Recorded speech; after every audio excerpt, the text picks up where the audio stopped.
What's going on, everybody? Welcome to Real Deal Sports. Usual guys are here. Myself, Big John, Brother Walt. Gentlemen, been a crazy day in sports. So far. Yeah, I don't think anybody can say, "Oh, I expected Tampa Bay to lose by almost 20 points today." Oh yeah, no, not at 20. No, I saw it coming. Like, stop lying. No, you did. I did think that the Panthers. I was telling my brother last night, like I think your Panthers have a chance to beat this team, but that's because not again. I'm telling Walt, not because the Panthers are good, but because the Buccaneers are bad. Yeah. Well, Tom Brady maybe. Leonard Fournette. Let's be honest. I think he's fatigued. They need another running back step up, and then of course the Packers. They're not losing because the Commanders are good. They're losing because the Packers are bad. The Ravens barely won today because the Ravens are playing bad. Like these teams got to figure out what it is, but Ravens skate by today. And currently, the Commanders cannot be stopped right now. They converted another third down against the Packers, man. Another, a lot of people thought the Bears just lost to a bad team, but I think like they always say, the NFL, everybody's a professional. You got there, you're there for a reason. You've obviously done your job good enough to where somebody has decided to pay you for it.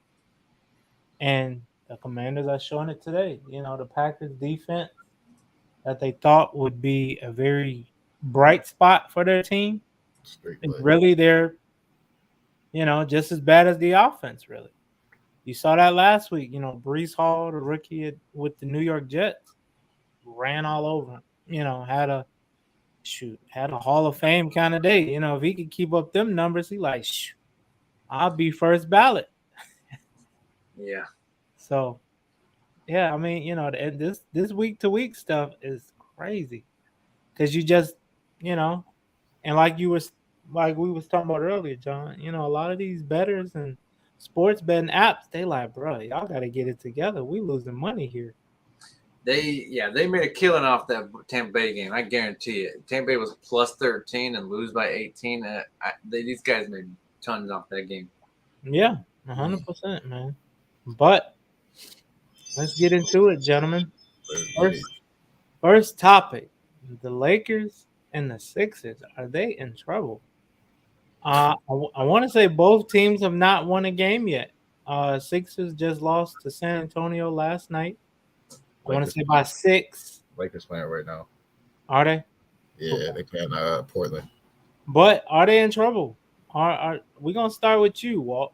Is your boy Brian and them, and your boy Joel Embiid, are they in trouble in their respected cities? Absolutely not. I mean, it's only game 3 in the season out of 82 games. I mean,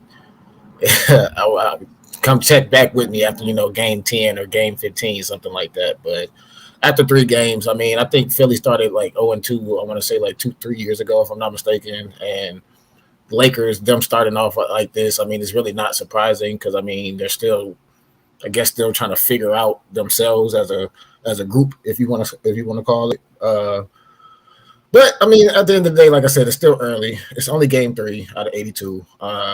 Like I said, currently the Lakers are playing right now against Portland, and hopefully they can pull something out, but it's no telling because AD again is out for another 3 to 4 weeks with lower with lower backs. I think it's like I think they want to they say they want to what's the word they use Low man. they want to nurse his back. That's not the word they use, but they just want to make sure it's good throughout the season, I should say. You got to think the way he got bridge, trying to block that Kawhi Leonard shot. I've seen people take them falls, and I mean that's fair enough. There ain't no way to brace for that.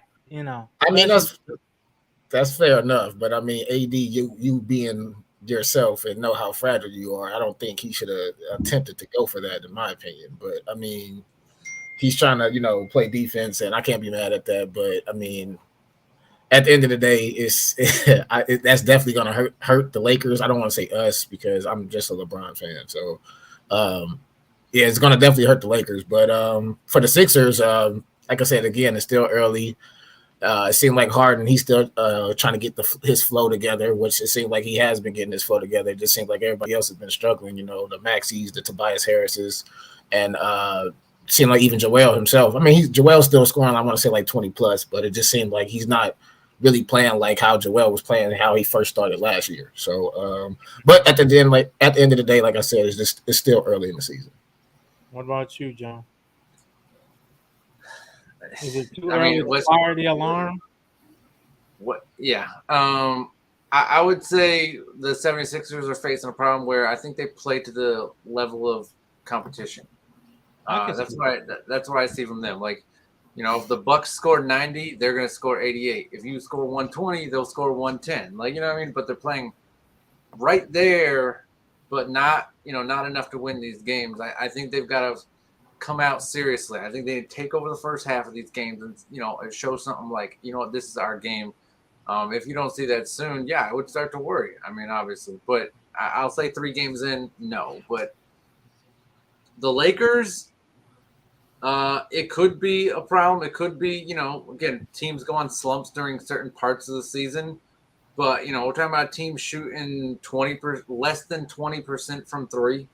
We're shooting even inside their jump shots. I think their total is brings it up to 23% on all jump shots. Like, it's a problem. Westbrook had an embarrassing game the other day, and then after the game they said, "How was your game?" And he said, "I had a solid game out there." And the thing is, that whole night played out like a Steve Jobs movie. You know what I mean? Like, it's like you're getting into this movie. It's like, oh man, this guy was fired from Apple, and then years later they go bankrupt, and they beg him to come back, and he comes back, saves the company in 2017 or whatever. He invents the first iPhone, and then you're like, this is an awesome guy, and then they roll the credits, and it's like he died 2 years later. You know what I mean? That's how this played out with Westbrook. It's like Kevin Durant, one of the greatest scorers of all time, come out and says, y'all need to lay off Westbrook, man. He's got it. You're trying to compare a few games. Westbrook is still that man. And then they're roll credits and say, and he went 0 for 11 that night. And it's like, oh, dude, you got me hyped up about this situation. I was like, you know what? Maybe I'm wrong. Kevin Durant, one of the greatest scorers of all time. He sees something I don't see. Nah, man. Nah, stop it. It just, I don't know what it is. I don't know if it's playing with that team. And Westbrook's never been a great shooter. One of the things we like about him compared to Simmons is he will shoot, right? He went 0 for 6 from 3 the other night, whereas Ben Simmons will go 0 for 0, right? Because he just will never take it. But at some point you have to be like, I need 1 for 6. You know what I mean? If you're gonna start shooting, you know what I mean? I don't mind you taking the shot, but after 3, if you haven't hit one, you better start then you do have to stop shooting that shot. You do at some point. And Westbrook will never stop shooting and whatever, But yeah, I'd say just statistically, it's a scary thing when they're shooting that bad from jump. I mean, when LeBron has to be your best 3-point shooter, no offense, he's a good, solid 3-point shooter, but when LeBron has to be your best 3-point shooter, you're in trouble. Yeah, and I agree. And I was just going to add on in Westbrook's defense. I will say in that last game against the Clippers, even though he didn't do anything offensively, he did have 5 steals. So, and he did have 3 clutch steals at towards the end of the game. They just couldn't capitalize on those steals, and they were on Kawhi Leonard as well. So I will give him his props on the defensive side, which he's been doing his thing on the defensive side these first couple of games, but it's just still his offense is just it's just not there. So I mean, but like I said, I want to give him credit. I will give him credit on the defensive side though, because like I said, last game to have 5 steals and then to have 3 clutch ones against Kawhi Leonard towards the end of the game, I'll give you props for that most definitely. Yeah. To be honest, guys, I just think, like I just said about the NFL, they're paid professionals. They don't want to lose. A lot of these teams out there losing to, it's like, hey, you got Pop, and then with Milwaukee, they say Joel didn't went scoreless in the second half. With Boston, I think Boston is still a great team. They just have they have that thing over their head. We all know what it is. It's no need to go back on it, but they're still a great young team. But I just think they're professionals. these guys, put on their clothes just like the Lakers and the Sixers do. And I think really in the Lakers department, they're trying to figure out how to incorporate these new guys. What system, what starting five works for certain points of the game. What starting five can you go with? Because I mean, really, I think LeBron is like the best shooter when you got AD, AD, Pat Bev, and Russ, and I think the other guy. So he's your best shooter, and that's not a good place to be in when LeBron is your best shooter. At times on the floor, because even for him, he's we saw it in the Golden State game. He jacking up threes, and it's like, bruh, you the biggest dude out here. Go to the hole. Even AD, and same thing. I think with Philly, um, I don't know. I don't know what's going on with Philly because this is pretty much the same team you've had. Joel and I think James Harden is what in his first whole year there. Is this his first whole year? Yeah, Yeah. So I think even with them, it's like you got built that chemistry. When if they still losing like this come January, February, then you should sound the alarm. agreed. Go ahead, John. No, I mean I agree. Like that's, I mean, I don't think they can wait till February or whatever you said, but I mean, I think they can sound long before that if they're still playing like this. But yeah, I mean, I agree with everything else. Yeah. So Mr. Christian McCaffrey has been traded from the Carolina Panthers back to the Bay, where he went to college at Stanford. He is now a San Francisco 49er. What do you guys think? Do you think, honestly, I'll say this. If he can stay healthy, probably one of the more dangerous teams. And they're very versatile. RG3 made a post the other day. You got Debo that can play running back and receiver, McCaffrey that can play receiver and running back, Kittle that's that can be running back, tight end, or a big body receiver and tight end. And then you got Ayuk and the fullback. He was like they probably one of the most versatile backfields in the NFL, and I can't disagree. Yeah, I definitely have to agree. Like I said, just adding Christian McCaffrey to a team that was pretty much already stacked. Yeah, It's just like I said, that just it's just add more weapons for, I want to say, Garoppolo to finally win. Shanahan You know what too. I'm saying? Like, finally, I feel like this is even more easier for Garoppolo to set them up. I mean, for the season, I should say. Even if they want to try to set up, if they're not even trying to set up Garoppolo, they can still try to set up, Lance when he comes back. But just the inactives that they had throughout the week now that they're getting back. Nick Bosa's back. Trent Williams is back. So it's just like, man, they getting everybody back with adding on Christian McCaffrey. So now it's just pretty much on building that chemistry now. So it's like I feel like once they get that chemistry down, like Nico was just saying, man, it's so much stuff that you could do with McCaffrey and Debo. I mean, it's crazy. You could do pistol, you could do wildcat, bro. It's just, man, it's scary. Like I'm like, I ain't gonna lie, I've been using it on Madden already, and then boy, it's nasty. You've been using that team on Madden.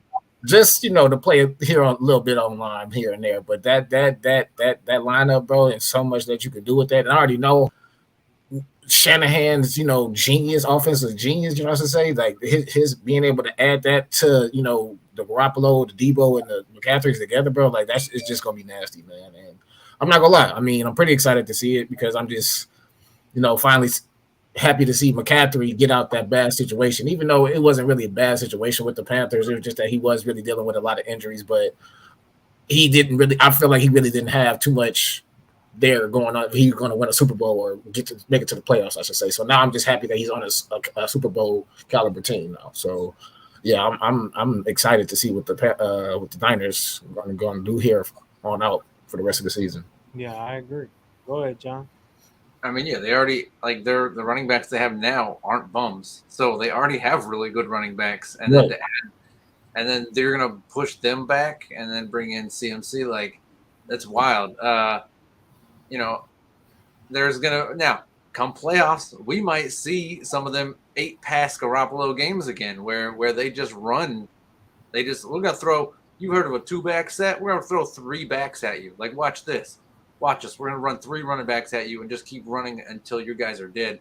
I think we could see that if they get one of them cold weather games, and they're the best at it in those games. So, ask the Packers. They know back-to-back seasons, I think. But so yeah, this team. It's gonna be. I don't know if it's gonna be a Madden team so much. I mean, I'm sure it'd be fun to play with Madden for sure. But but in real life, this could be a let's bog this game down, play defense, and run the ball and just eat clock. In real life, it could be that kind of game. Like I don't. They might not turn into like a Madden type game the way they play this, but I think they'll have games where they'll be able to score a lot. But yeah, it's gonna be interesting how they coach all these running backs. Because I mean, you can't just when you have that many good running backs, you also can't have them just sitting on your bench. You got to use them. You don't want them to go cold on you. Either that or you got to trade. And so we'll see. But yeah, man, I like this. I mean, the 49ers, man, they don't seem to have the hype that the Rams and the Seahawks and the Cardinals have with Kyler and Russell and Stafford and all that, but over the years. But somehow they're always there. These guys are always hanging around. They always have great rushing attack, good solid receivers, and a game manager at quarterback. When Alex Smith was there, then they went to Cap, who would change it up a little bit, but now they're back to sort of a game manager. But they just seem to always be right there in the mix, and like they could win this division adding CMC. So it really makes it interesting. But as for Panthers, though, I know they won this week, but the team themselves have to be sitting there like, son of a we need them picks, man. We need them picks, not the wins. But hey, man, I'm sure the fans are enjoying it. At least get one more win in before the rest of the season just goes down the tank. But we'll see. Who knows? Maybe they got a nice defense. I like this defense, but losing Robbie Anderson and now CMC back to back. They talking about trading what's it, Burns on the Panthers, if I'm not mistaken. I think that's one of their top defensive players on their team. So I'm just curious to see who's next to go on the Panthers, in my opinion. Top pass rusher. Top pass. Yeah, I would. If I were them, I would keep anybody on my defense under 27, 20, 26, 27. I think he only in like his second, third year. So yeah. So if they let him go, they're just that's a stupid move. That's clearly a stupid move. Unless you're trying to, but no, it ain't really no situation to where you would want all them draft picks because you ultimately don't know how they'll turn out. Right. If you already have a good young player who you have under contract on his rookie contract for a couple more years, yeah. What? Do not trade him for picks. That's stupid. What the heck? It only works in the NBA, kind of. It don't work. But I mean, there's something to a young defense growing up and playing together. I mean, here we go. Someone said, a Panthers fan said, always good to beat Brady. So I guess actually he responded and said Carolina was offered 2 first-round picks and turned down for Burns. First round is nice. First round is deal, but still, man, you're not guaranteed anything with first round. Appreciate the update too. Thank you, sir. Yeah. So yeah, I mean, I say keep the young guys, man, because there's something to a defense that I mean, look at the Jets are playing right now, man. That defense is playing great, and imagine how good they're going to be in a couple of years if these guys stay together. Like it's just don't break that up. Yeah. So, they got the game on right now. McCaffrey just had the first nice little run as well. So it seemed like they're just trying to ease it. I was thinking about the Packers lost to the Commanders by 2.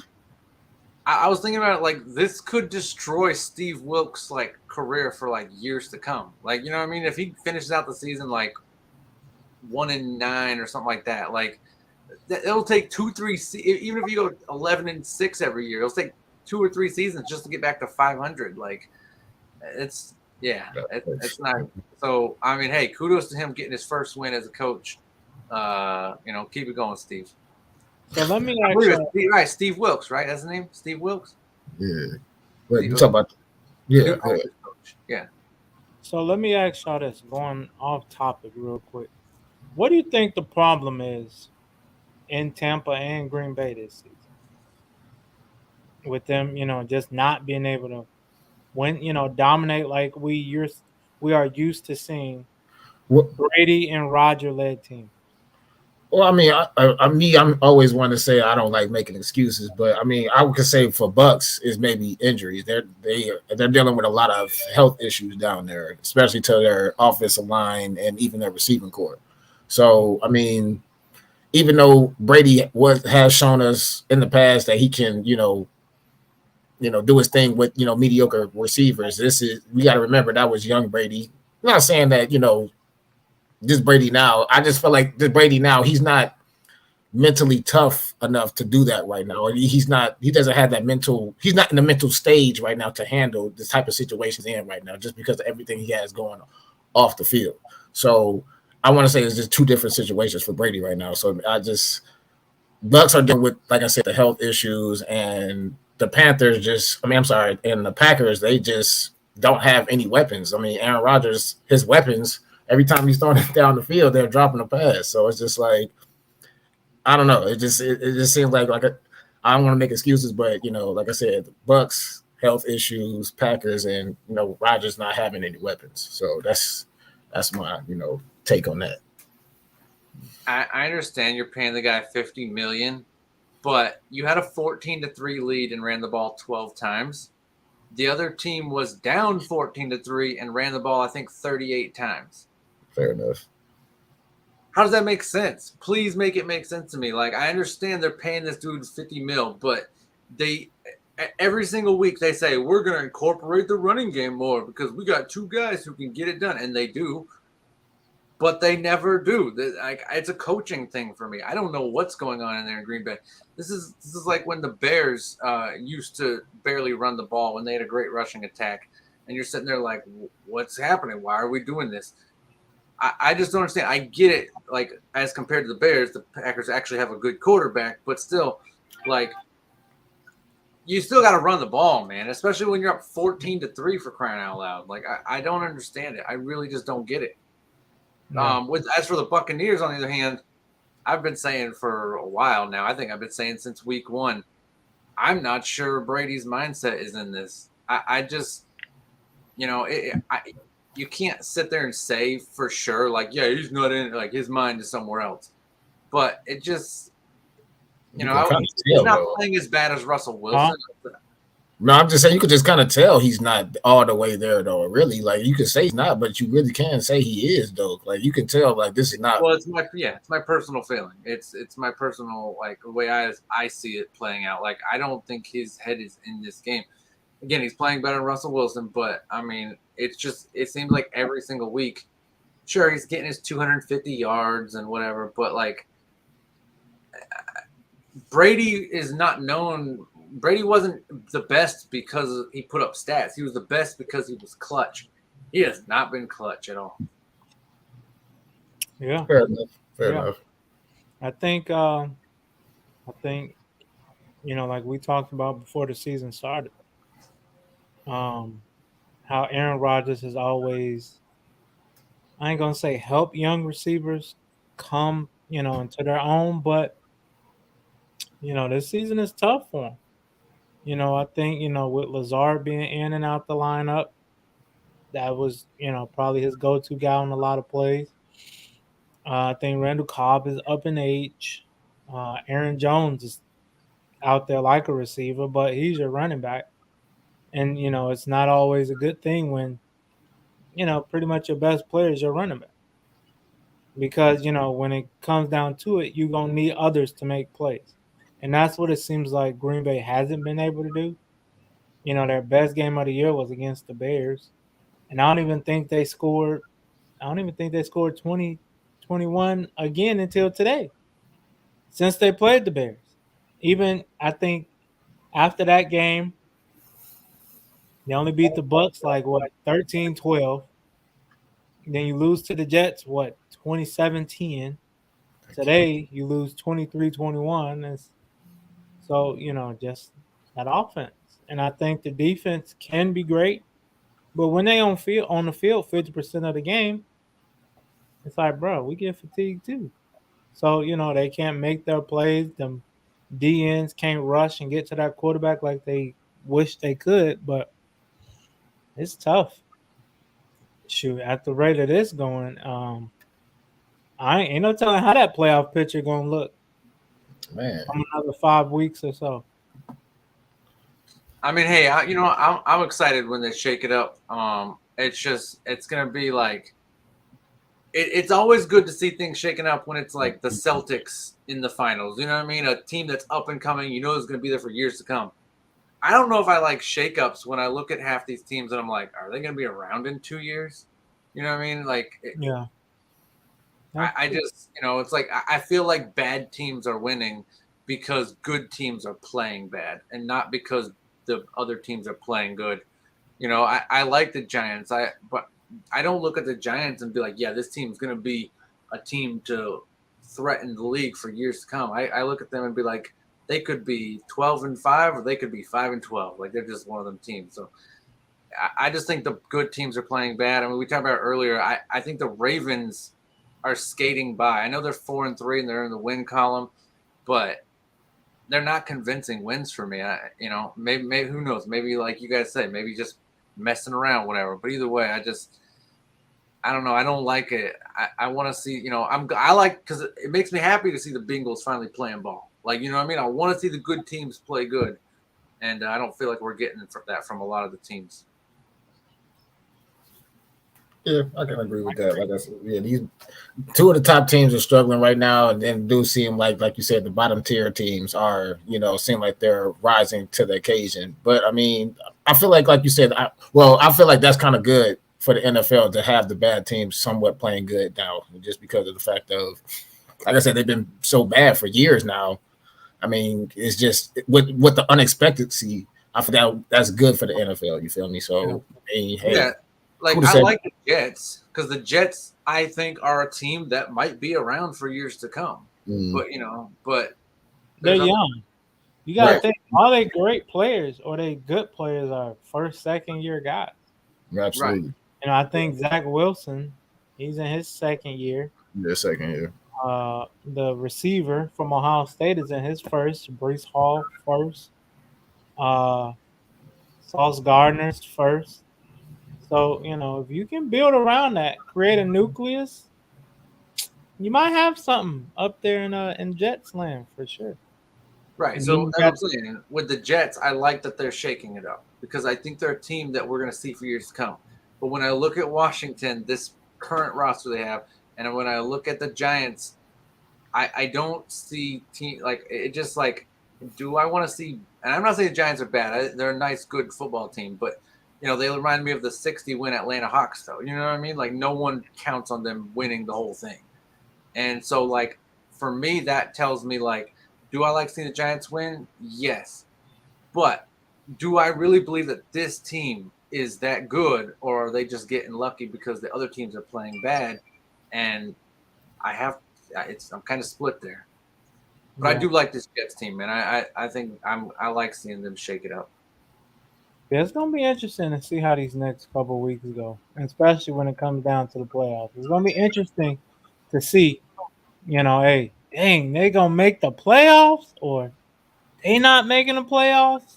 It's gonna be interesting, but it's gonna make good football too, though. Come playoffs. Yeah, I'm excited.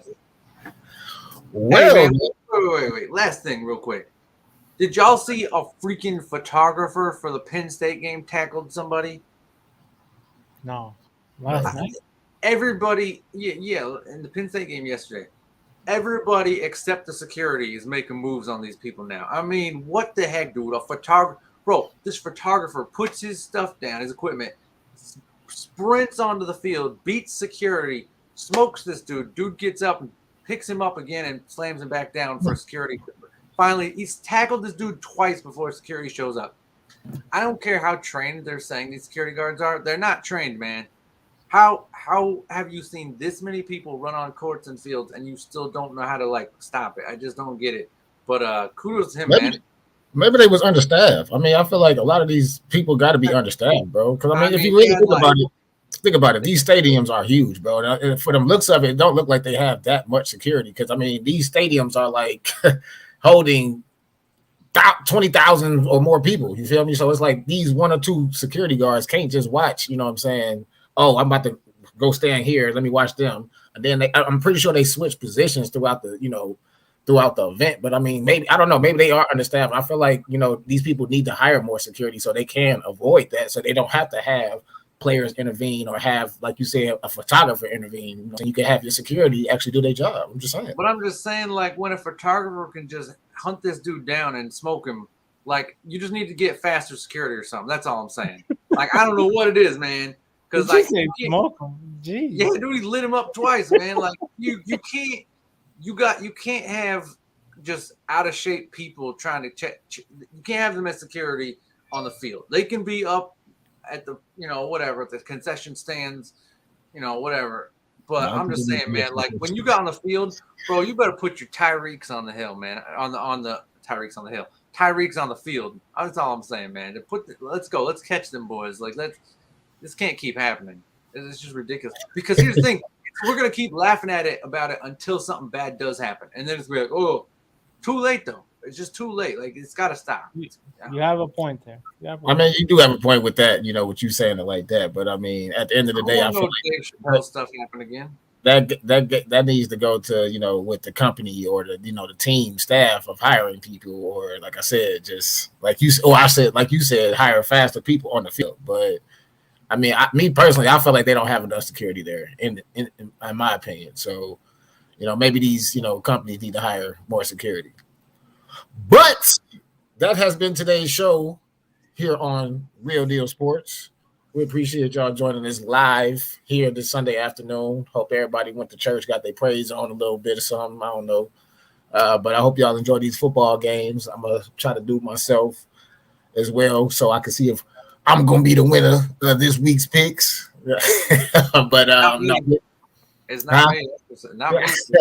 I am starting off good though. I ain't gonna lie. You know what I'm saying? I've been keeping track, so I'm starting off good. I think I only got 2 losses so far. So, but yeah, like I said, we appreciate y'all joining us. It's your boy Big Watt, my boy Nico Suave down there, looking suave in the mofo. My boy John. Damn, I'm about to say you look like your beard growing in pretty damn fast already, bro. But yeah, my boy John over there, the hardest working man in showbiz. Boy cut his beard off. The boy grow his hair back in one day. I see. You feel me? Yeah, I just squeeze really hard. Try not to poop, but I squeeze really hard, and like my hair just starts coming out. Again, appreciate y'all. Like, share, subscribe. Go enjoy these Sunday football games. I hope the Bears lose tomorrow. We out.